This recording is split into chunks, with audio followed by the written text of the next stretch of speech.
কিছুদিন আগে যখন আলাস্কায় পুতিনের সঙ্গে বসেন ডোনাল্ড ট্রাম্প, তখন অনেকেই ভেবেছিলেন এবার কিছু আদায় করেই ছাড়বেন মার্কিন প্রেসিডেন্ট।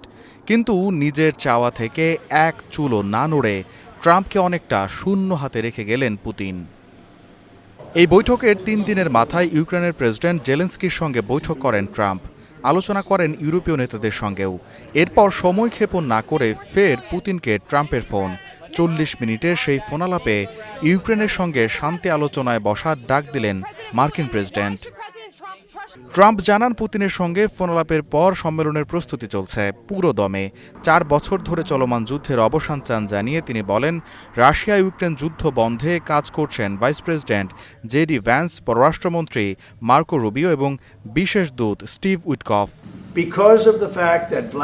ভ্লাদিমির পুতিনের আমেরিকায় আসার ব্যাপারে অনেকে বলেছে এটা ট্রাম্পের জন্য বিশাল পরাজয়। না, আসলে ব্যাপারটা ছিল দারুণ। সত্যি বলতে ও যেটা করলো এটা সত্যিই কঠিন একটা সিদ্ধান্ত ছিল। এখন যদি সে না আসতো তাহলেও তারা বলতো এটা ট্রাম্পের জন্য খারাপ। মানে ভেবে দেখলে কোনোভাবেই জেতা যায় না।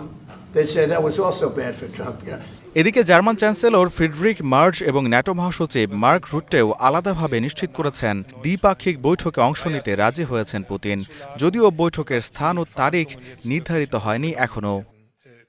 সায় দিয়েছেন ইউক্রেনের প্রেসিডেন্ট জেলেনস্কিও। পুতিনের সঙ্গে সাক্ষাতের জন্য প্রস্তুত জানিয়ে শান্তি চান তিনি। রাশিয়া এখনও আনুষ্ঠানিক প্রতিক্রিয়া না জানালেও রাষ্ট্রীয় বার্তা সংস্থা টাসের দাবি, সরাসরি আলোচনার পক্ষে মত দিয়েছেন ট্রাম্প পুতিন দুজনেই। এখন ঐতিহাসিক সেই বৈঠক দেখার অপেক্ষায় বিশ্ব।